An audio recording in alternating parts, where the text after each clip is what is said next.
So what happens in data analysis is this, usually, not always the case. There's over 30 million Canadians right now. Okay, 30 million. Let's say we want to analyze what something is. So for example, let's say we want to analyze their eating habits or something. Now it's next to impossible to get this data out of all 30 million people. This is called the population. Population means it includes everything. And when it comes to statistics, which is data analysis, population doesn't necessarily mean the number of people living in the country. For example, you can have a population of 10th grade students. Okay, what does this mean? This means the population in Canada, or whatever this is, let's say this is in Canada. So this represents all of the 10th grade students in Canada. You can have a population of, I don't know, like accountants in Toronto. So a population means what you're trying to study. Okay, the population of interest is going to be the population. But like I said before, if you want to analyze the data, 30 million people, it's a lot of people. It's next to impossible. It's impractical to collect data on every single one of them.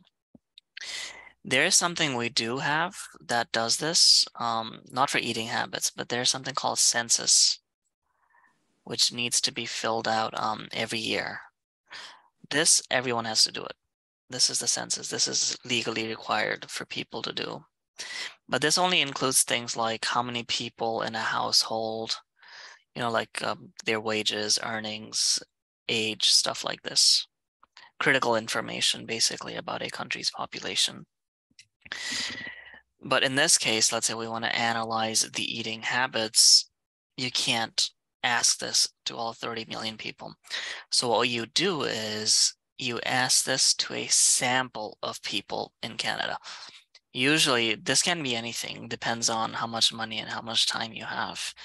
You can have a sample of 20 people, probably not good enough to make a conclusion about the population. What you do is you analyze the sample and you predict how the population would work.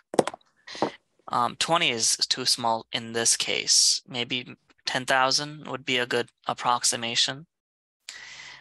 Okay. So you analyze a sample because it's usually easier to collect data on a sample. You can just set out surveys online and hopefully people respond to you. Or you can give them incentives so that they respond to you because they're under no obligation to answer a random survey. So you take a sample, you analyze that data, and you make a conclusion about the population. Let's say from the sample, we found out that people spend $200 on groceries per week, okay? A family spends $200 from the sample. We can say with a certain error that the population of Canada spends $200 in groceries every week. The conclusion from the sample, we use this to approximate what the conclusion from the population would be. This makes sense? Mm-hmm. This is Canada. You analyze this sample, and this will give you an idea with a certain error. This is called a bound. We'll see this in a little bit, the bounds. With a certain error, this sample will give you a good indication of what the actual population would do. So let's look at some notation that'll be useful in data analysis. Let me just move this here.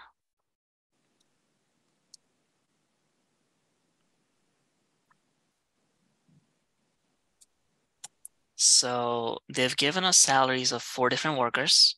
So 75, 91, 25, 61. And it says find. All right, let's look at the notation one by one. This X just means the numbers that they have given you, the data set. The individual data set is your X. Okay, this X. is your individual numbers that they give you.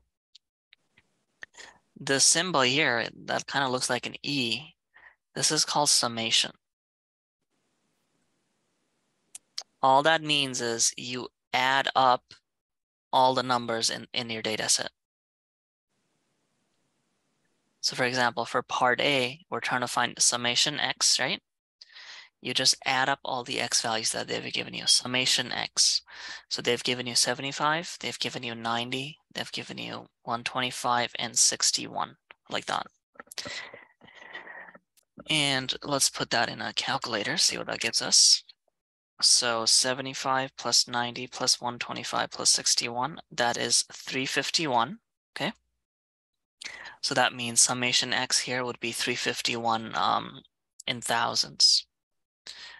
So what does this mean? This means when you add up the salaries of all the workers, whatever this is, you get 351,000. Summation X. That makes sense? Mm-hmm. Look at B. B says summation X whole squared. Again, this is BEDMAS. You first find the inside bit, summation X, we already have it. It was 351, and then you just simply square it, summation X squared. Why are we finding this? It's because you'll see there's many formulas in data analysis. One of the main ones we'll see in a little bit is called the variance, and that uses this. It uses this one as well as this one. So for B, you just square 351. You get 123,201 in thousands. Look at C. Notice the difference between B and C. B says summation X first and then whole squared, whereas C says summation of X squared. There's a big difference here. This one, you need to first find these guys, whereas this one, you first find summation X and then square it.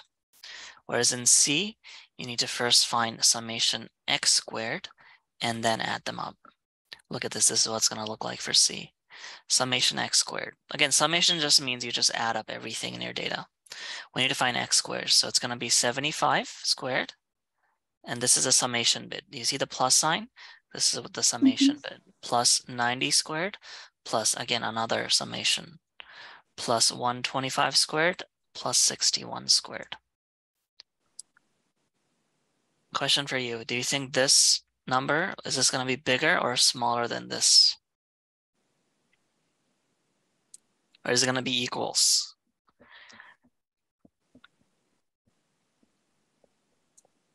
It's definitely not going to be equals. It's much smaller than that. Okay, like this. And that's the answer to part C, summation X squared. Cool? Mm-hmm. Basically what this means is that when you square a number, okay, when you take a whole square of a number, it's much bigger than adding up individual chunks. And now we can see that right here. When we whole squared it, we got 123,000.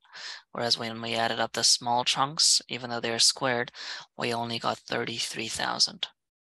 Cool? Mm-hmm. So a quick start.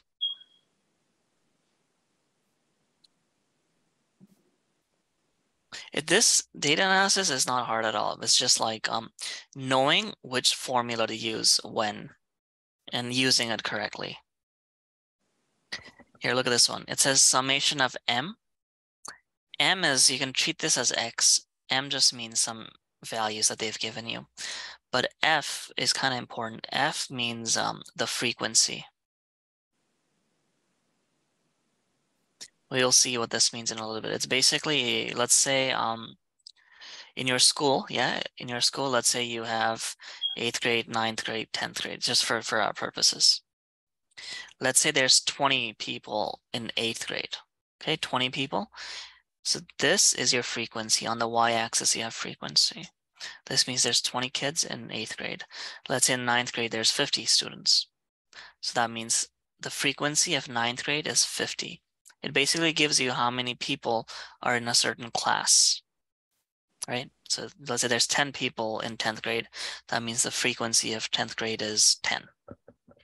Cool? Mm-hmm. Okay, you know how to do this. Again, it's very simple. Look at A, summation M. Summation simply means you're adding up some numbers.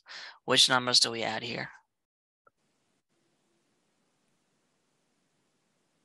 12, 15, 20, and 30. That's it. You just add 4 of them up and you're done. Mental maths, what is this? 77. That's right. B, summation F squared. So do we find summation F and then squared, or do we square it and then add them up? What do you think for B? Summation F squared. Which one first? Do we square it first or do we add them up first? Square them first. Yeah, square them first. The other one would be the summation F squared. You add all of them up and then square it. But in this case, you have to square it first and then you add it up like this. So again, this one's a little bit trickier to do in your head. So we're just going to plug this in. So that's 462. Look at C. C is something a little bit new. It says summation of MF, right? Again, ignore the summation sign, and you can even ignore all of these. If I asked you to find M times F, what would you do? What would the answer be here? Let's say that these are the only numbers that they've given you. What is M times F? 60. 60, right? Now look at the difference. It's summation MF now. Well, what you do is you MF everything, and then you add everything up. It's going to look like this for C. 12 times 5, M times F, plus, now this is the summation bit, plus 15 times 9, plus 20 times 10, plus 30 times 16. And then you just plug this on your calculator. Easy peasy. 10 plus 30 times 16. Why are we doing this? It's because this is used in a formula that we'll see later. It's 875. D. It says summation M squared F, right? Again, look at this. You can ignore the summation sign. You can ignore all of these guys. What would you do if you wanted to find M squared times F?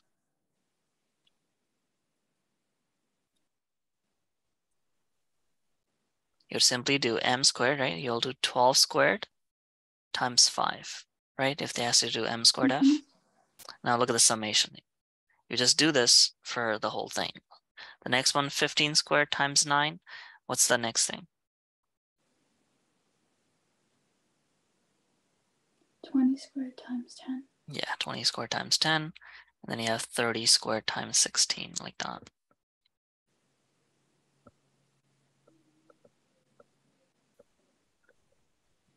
You plug this in, whatever this is. This is 21,145, and there you go. That's summation notation in a nutshell. Let's see what they will give you, actually.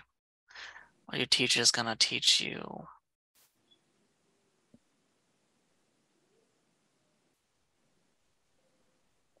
We're going to look at how to go about graphing this, because I think that's all you guys are going to be doing. Okay, bar graphs. Let's talk about bar graphs. Looks like this. A bar graph looks something like this. It uses two things. On the y-axis, you have the frequency, right? Frequency is the number of occurrences. For example, we had 20 people in grade 8. That means the frequency is 20. On the x-axis, we have some variables. Okay, not numbers, some variables. In this case, they have very, somewhat, none, right? Those are not numbers.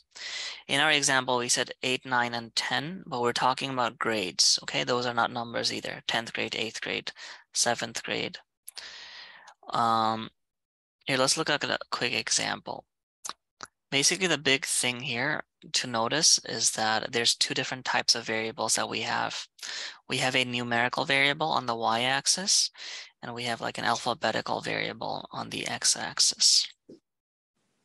The numerical variable on the y-axis, this is called a quantitative variable. You can quantify them, okay? You can count them, or you can add them up, you can subtract them. The other one that we have on the x-axis, this is the y-axis, is something called a categorical variable. And this is something you can't quantify, okay? This is also called, another name for it is qualitative. You can't count them, but you can tell them apart from each other. So how do you actually go about constructing a bar graph? It's very simple. Let's do a quick example. Let's say we have preferences of fruits, okay? Let's say preferences of fruit. Apples, 5 people like apples. Let's say bananas, 4 people like bananas. What's a fruit? Give me a fruit. Grapes. Okay, let's say grapes. Let's say 8 people like grapes, okay? On the x-axis, we have our qualitative variables. On the y-axis, we have our frequency. And how do we construct this? So we're just gonna follow the rubric they've given us, like this, and let's say like this. And we need to go all the way to 8. So let's say 1, 2, 3, 4, 5, 6, 7, 8. Like that. On the first one, we have A, right? How many people like apples?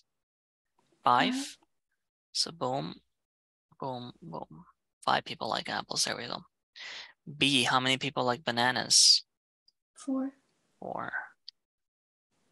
And finally, grapes, you have 8 people that like grapes. And there you go. And this bar graphs are a good way to visualize, a large data set. Not necessarily large, but like to basically you won't be given a table. You could be given a table actually, but usually you'll be given something like, like this, like words and whatnot, or a table. And using that, you can quickly construct a bar graph and you can see what's going on here. There's a lot more people like grapes in this population than they like bananas, right? Almost twice, exactly twice. And then you can have thousands of bar graphs, thousands of bars on the same bar graph. So for example, a good one for this one would be like the population of every country, On the y-axis, you probably have millions or billions. And then on the x-axis, all these are going to be countries like Canada, America, whatever. Then you have like 100 different bars on the same bar graph. And how is it useful? If you look at it, you'll see that Canada has like 30 million, yeah? You see 30? And then China will have all the way up here. And this kind of gives you an idea of what's going on, right? The population of China is way bigger than the population of Canada. So basically helps you, it gives you the result in a visual form. So those are bar graphs. Cool, makes sense, bar graphs? Pretty simple to construct.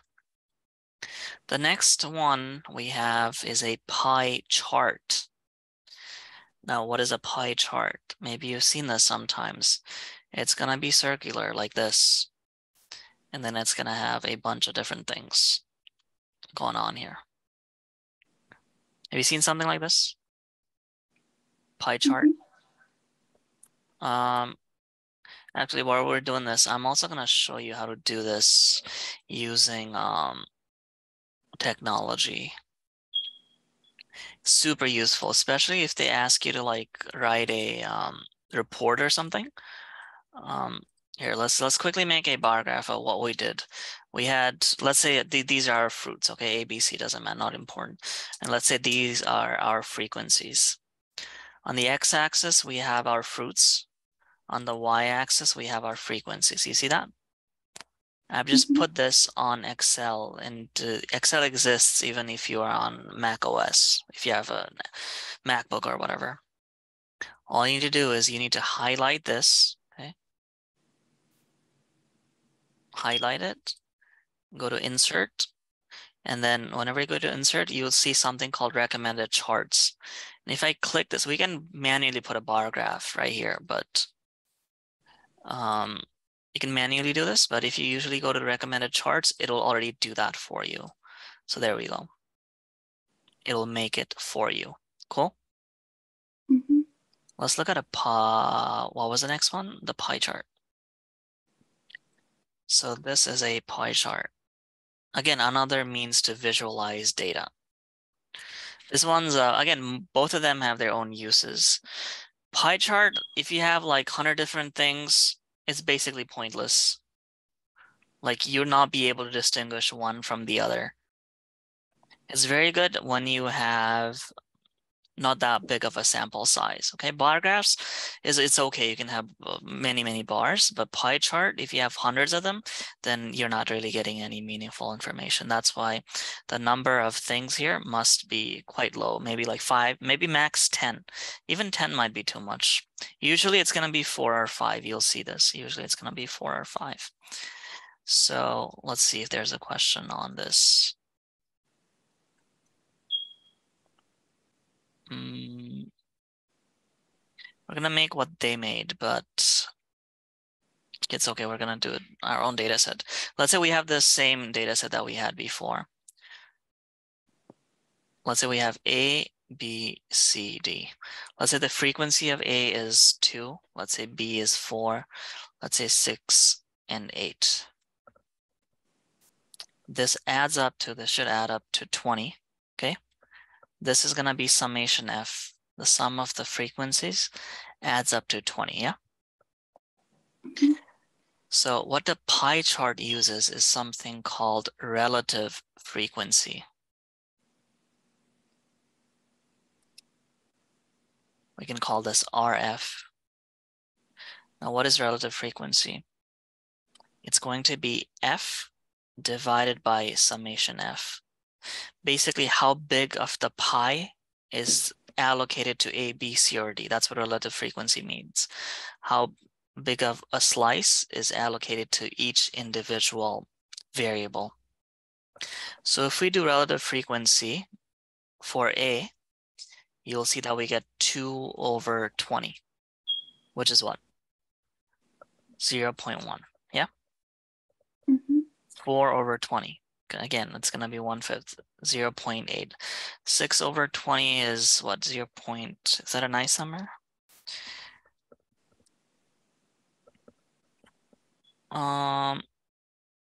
Wait, what? 4 over 20 is not 0.5, it's 0.2. This is 0.3, and this should be 0.4, like that. So that's your relative frequency.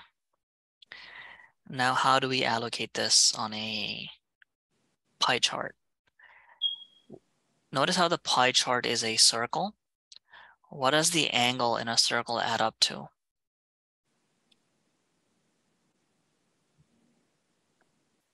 What does the angle in a circle add up to? 360 degrees, yeah? What does the angle in a triangle add up to? 180. 180, yeah. What about a square? Or a parallelogram or a rectangle or rhombus? They all add up to the same thing.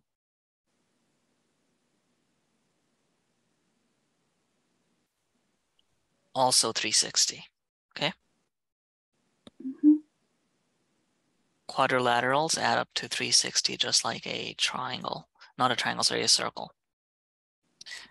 So now what? So we know the relative frequency of A is 0.1, yeah? But now we need to turn this into degrees. We know that the degrees in a circle adds up to 360. So what you do is you need to next find the angle. To find the angle, you just do the relative frequency times 360 degrees, like that. Okay. Mm-hmm.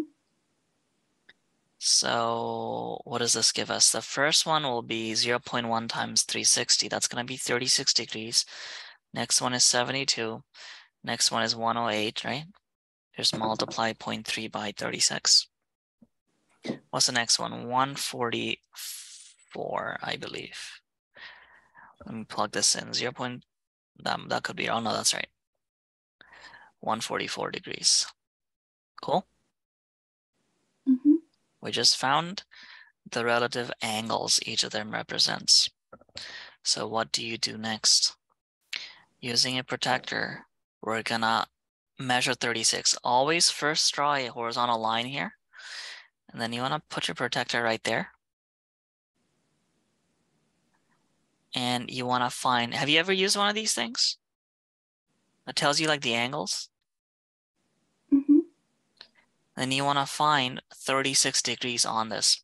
0 will be here, 180 will be here, 90 is exactly in the middle. Again, we don't have one here, but this is 45. So 36 would be somewhere here. You see this? This is 36. You'd put a dot there, and then from the center, you extend this line this way. And that chunk there, that slice, represents your A. See this? This is your A. Now we need to do B. You need to do one less. Since there's 4 of them, you just need to do 3. The fourth one will be automatically done. So how do you do B? Now you're gonna put your protractor this way. Okay, again, there's 0 degrees here. There's 180 here. There's 90 there. Our angle for B is 72. So 72 should be somewhere up here. And that is going to be our B. Now next, it's gonna be 108. You're gonna put your thingamajig this way now. This will always, your center would be the center of the circle. And you're gonna line it up. This is your protector. 0 is gonna be here. 180 is gonna be here. There's 90 in the middle, like that. We need 108. See, 0, 10, 20, 30, 40, 50. There's 90 there, straight line 90. 108 would be approximately here. And this is going to be your C, and D is automatically done. And if you were to measure this angle, it should be 144 if you've done it right. Cool? Mm-hmm. So this is a pie chart. It basically tells you the proportion relative to the population. For example, you see A is much smaller than D. So that means the proportion or the relative frequency of D is much higher than A. Okay? Mm-hmm. And now you can do this again using technology as well. I'm just gonna put a random number here, D and 8. That was our bar graph. Again, to put a pie chart, you just highlight it. You can go to recommended charts, and it's gonna be the second one there. There we go. That's a pie chart. And it gives you legends as well. You see the blue is A, it says down here, blue is A. Mm-hmm. Or you can just add your data level there. Callouts would be what it's called, if I can get my mouse to work. There we go. A, B, C, and D. Cool? A pie chart. Mm-hmm. Now we've visualized the same data using 2 different things. This was a bar graph, this was a pie chart. They both have their own uses. In this case, which one's better? They're both okay in this case. And it's up to you, the author, to use what tool you want to use. In this case, they're both okay. It's just means of visualizing what the data is. Let's do some actual questions here. Why do we need to group data in the form of a frequency table? By that, we're looking at 2.3. I'll tell you the answer to that. Right now, if you look at this data set, this is called unclean. Okay, this is called unclean data. The technical name for it is something called raw data. See where you just have a bunch of letters floating in space?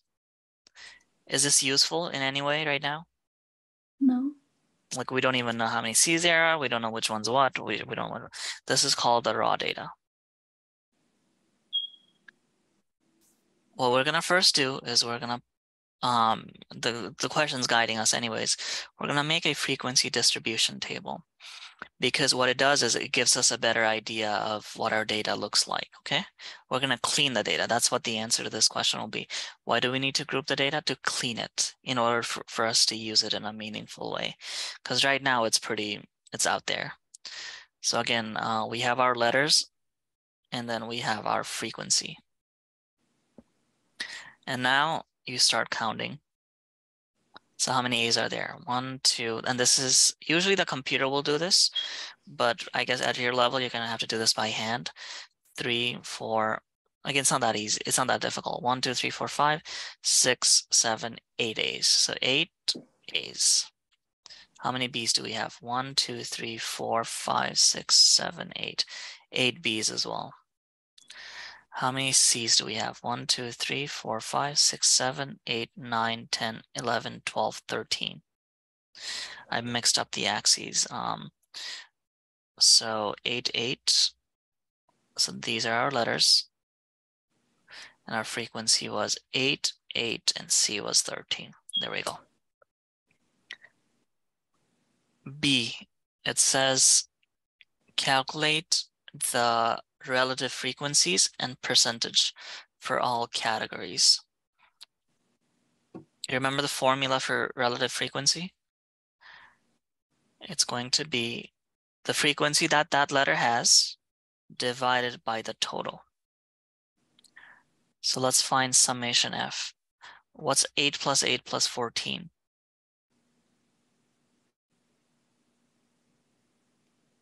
30. 30. Now let's find relative frequency by doing 8 divided by 30 for A. 8 divided by 30, that's it. So 8 divided by 30, that gives us 0.27. The next one also should give us the same thing, 0.27. The third one, 14 divided by 30, is going to be 0.47. Cool? Mm-hmm. Next, we turn this into percentage. Again, I rounded it up. It was actually like 26.666 recurring and 46.666. But just to make it cleaner, I rounded it to 2 decimals. The next one, we're going to find the percent. How do you go from a decimal to a percentage? You multiply by 100. Yep. So this is 27, this is 27, this is 47. C. What percentage of the elements belong to category B? What do you think?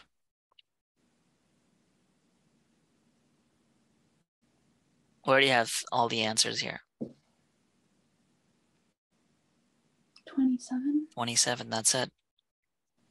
What percentage of the elements belong to A or C? It says A or C.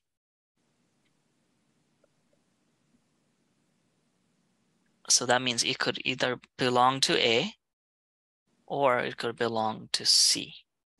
In this case, you're just going to add A and C. It's going to be 27% plus 47%. Yeah. It's going to be what, 74%. E, draw a bar graph for the frequency distribution. Again, I'm going to draw it pretty rough, but you know what's going on. 8, and let's say this is 14. And again, 1, 2, 3, 4, 5, 6. Super simple. There's 8 A's, so this is going to be A. There's 8 B's, so this is going to be B. There's 14 C's, so this is going to be C. And you're done. Easy, right? Mm-hmm. You just need to know a couple of formulas like this one in order to answer this question.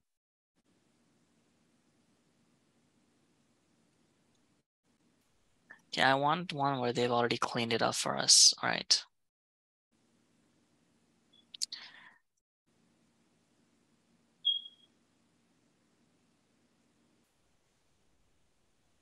This could be like an exam question. So they've given us a bunch of numbers for whatever this is, the sports that people follow. But they're telling us that it only adds up to 83%. Okay, cool. So how many people were interviewed? We don't know yet. That's okay. So let's add all of them up. Okay, to make a pie chart, you need to find the relative frequency. To find the relative frequency, you need to add them up. So 31 plus 16 plus 12 plus 8 plus 6 plus 5 plus 5. So this right now adds up to 83. Okay, right now it's adding up to 83. But the question is telling us that there's another group not listed in this table called other. So how many what's the percentage of others? 17. 17. Right, and the total percent is, well, actually, they've already given us percent, so they basically already given us the relative frequency. So how do you draw a bar chart? A pie chart. You need to find the angles, okay? You need to find the angles. And the formula for angle is you take your relative frequency in decimal, or the percentage is basically the relative frequency. You turn it into a decimal, and then you multiply it by 360. So the first one here, for the 31, it's gonna be 0.31 times 360. It's gonna be 111.6. What's the next one gonna be? How do you find the angle for 16?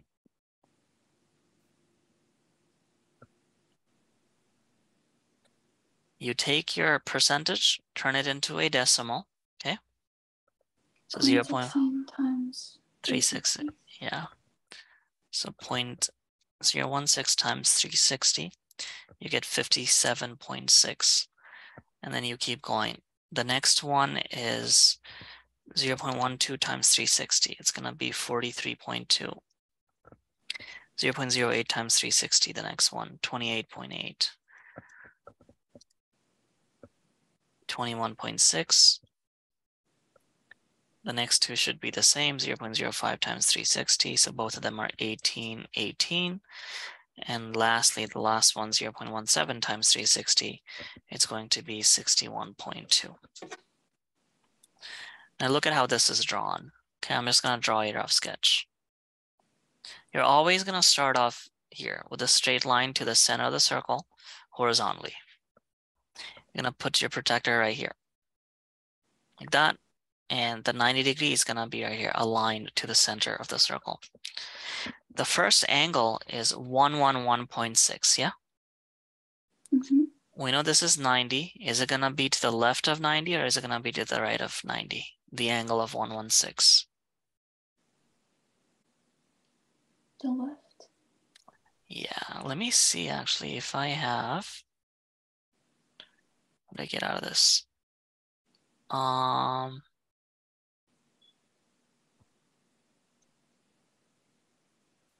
looking for a protector. There we go. I need to make this a little bit small. Or actually, it doesn't really matter, to be honest. Then maybe I can even get us a nice circle going. We'll do it like it's like an exam question, I guess. Okay, there we go. We're gonna erase our middle thing. So what we're gonna do is we're gonna line this up, okay, to the center of the circle, somewhere right there. And look at this, 116. You're gonna start here. What are we looking for? 111.6. 1110 is right there. 111.6 will be somewhere right there. You see that? Mm-hmm. And then you're gonna take a straight line. You're gonna draw it from there to there. And that is going to be the first one, pro football. Now, how do you do it for the next one? The next one is angle, how do I rotate this? If it lets me. The next one is 57.6. Let me rotate it. All right, there we go. So we're gonna line it up horizontally. Look at this. We're gonna line it up horizontally like that. It's not quite done. like this. And then you're gonna see 57.6. Notice how the center of the protector is the center of the circle as well. Okay, right there. And it's lined up horizontally.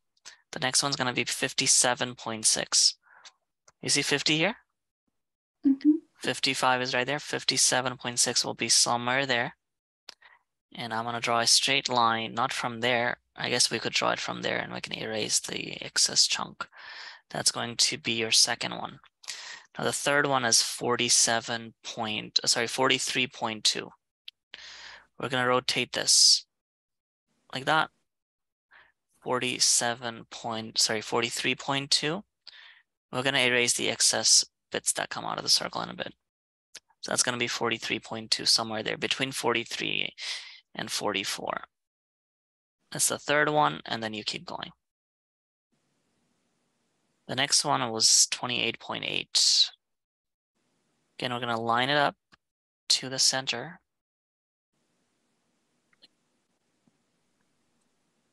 Let's say that's lined up. Next one is 28.8. Yeah, boom. The next one will be 26.6. You get the idea, right? Boom, boom. And you don't have to do the last one. It'll already be done for you, okay? So this is pro football, this is baseball, college football, auto racing, men's. This is hockey, this is another men's, let's say, and then the last one is other. And there you go. That's your pie chart done by hand. Cool? All you need to know for this one, they've already given it to us in this question. You just need to know the relative frequency. Once you know that, doesn't matter if they give it to you in percent or a decimal, you multiply that by 360 and start plotting it.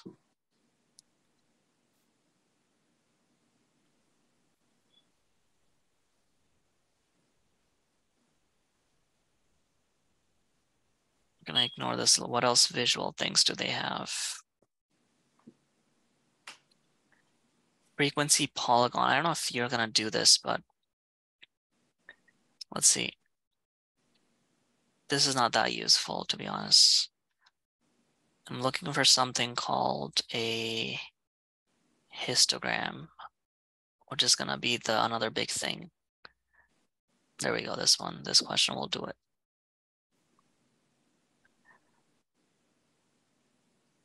The next one, we've done what? Bar graphs, pie chart. The next one is gonna be histogram, which is very, very similar to a bar graph. Extremely similar.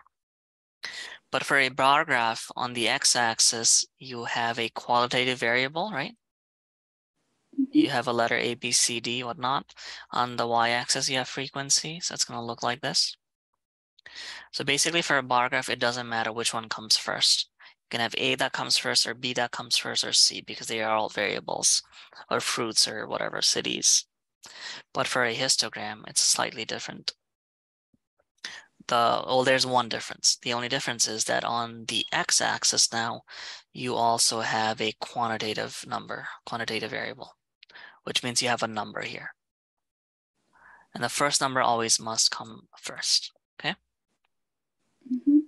Now look at this. 0. So let's say this represents 0. How many people have 0 vehicles? 2, right? 1, 2. Just draw a bar that's going up there like that. So this means 2 people have 0 vehicles. The next one is 18, right? Oh, sorry, the next one is 1 vehicle. How many people have 1 vehicle? 18. 18. Usually in a histogram, I don't know if they've done it here, the bars are touching, okay? What that means is you have a 0 here, the next one 18.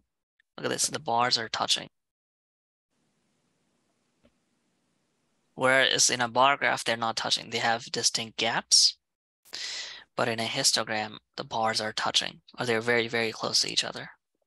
So this will be, that's not 18 there, that's 1 there. And on the frequency, it's 18. The next one is 211. Let's say 11 is here. This will be 2. The next one is 4, 3. So there's 3 people that have 4 cars. And there's this 4, and finally there's 2 households that have 5 cars. Like that. There we go. So that's a histogram. Make sense? Mm-hmm. Here order matters. 0, 1, 2, 3, 4, 5. Here order doesn't matter because they are variables. You can't say grapes come first before apples or something. Here order matters. The first number must come first. So here order matters, and you have quantitative on both sides, on the X as well as the Y side. Quantitative just means you have numericals. And histograms, the bars are very, very close to each other. They should be touching when you do them by hand. And there you go, that's a big difference. Histogram, bar chart, bar graph, almost exactly the same thing. Very, very slight difference.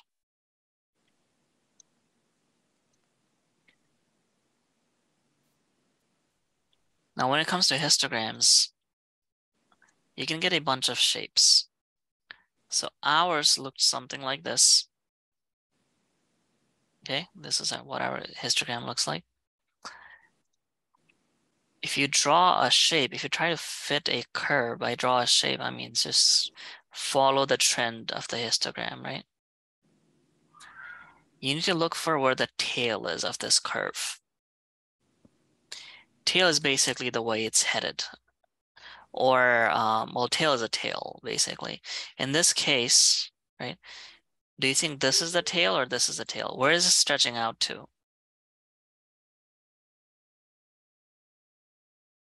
See, which one would look more like a tail, this side or this side? The one in the front. Yeah, the one on the right. Yeah, this one. So this is, so this histogram, we say it's skewed to the right because that's where the tail is. On the other hand, if you have like a staircase going up, let's say this is our histogram, you try to fit a curve here, where's the tail? The general direction of the curve. It's this way, you see this? Mm-hmm. This one, you say it's skewed to the left, okay? Uh-huh. And then finally, you can have something like this where there is no tail.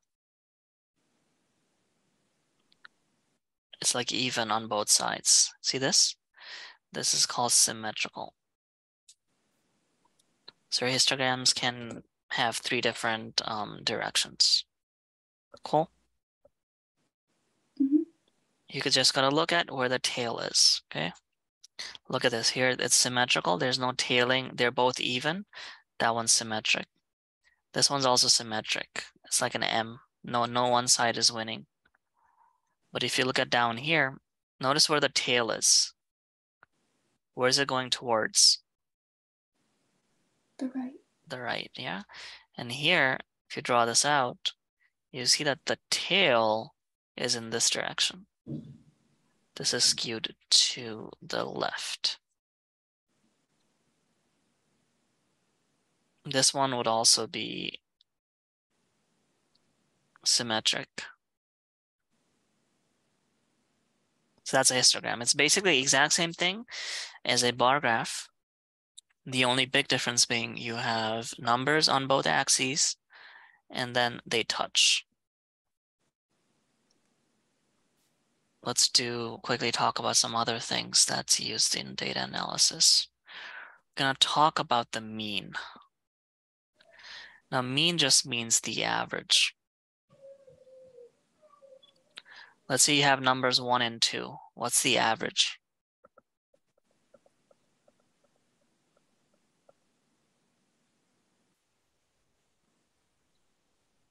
It would be 1.5.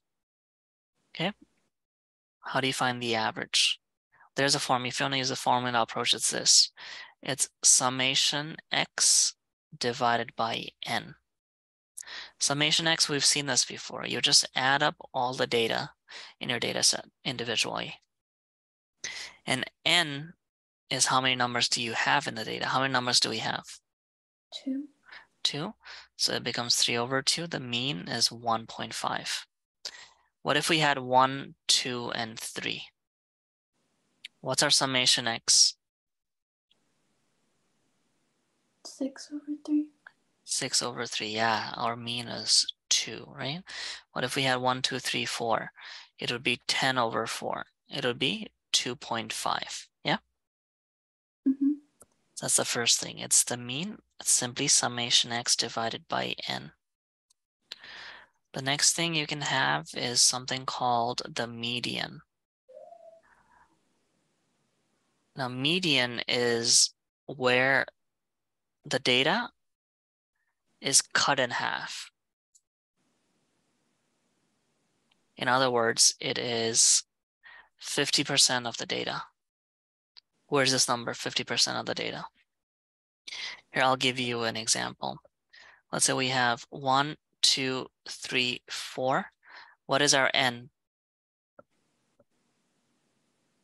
How many numbers are there in this data? 4. 4, right? We already found the average. The average is 1 plus 2 plus 3 plus 4 divided by 4. It was the mean. Is denoted by x bar. That was 2.5. We're trying to find the median. We need to locate, okay, where the midpoint of this data set lies. If I pick 2 as my midpoint, notice how I have one number to the right and 2 numbers to the left, yeah? That is not the middle. Same thing with 3. If I put 3 as my middle ground, I have one number to the right and 2 numbers to the left. That's not it either. So where is the middle? Turns out the middle is right here. Because you have 2 numbers this way, that's what median is, right in the middle, and 2 numbers this way. So in this case, what's going to be the median? Well, you just take the average of these 2 numbers. In this case, your median will be, it's right in the middle of 2 and 3. You see that? It's going to be 2 plus 3 divided by 2. It's going to be 2.5. If you had something like this, what will be your median in this case? It's in the middle of these 2 numbers. It'll be 6. It'll be 6, exactly. So that's another thing. Median is where the data is cut in half. Mean is a good indicator. Yeah, mean is good. Like the mean salary, whatever. But mean doesn't always work. Especially, we'll see this later, when the data is skewed, mean doesn't give us the right conclusions, whereas median does. So there's use cases for both of them. Which one should be used when we're making a conclusion? All right, let's call it a day there for today. Okay, thank you. Bye.